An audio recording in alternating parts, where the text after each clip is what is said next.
What is up, everyone? Welcome back to our YouTube channel. So for today's video, I'm going to teach you how you can easily create classes on QuickBooks.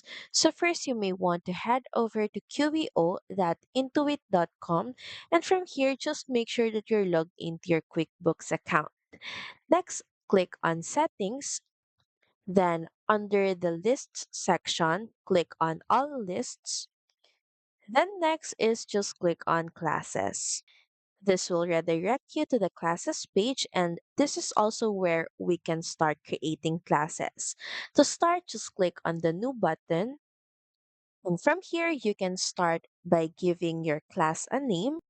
Also identify if this class you're making is a subclass, and you're going to need to enter in the parent class, but if not, you can just leave this unchecked.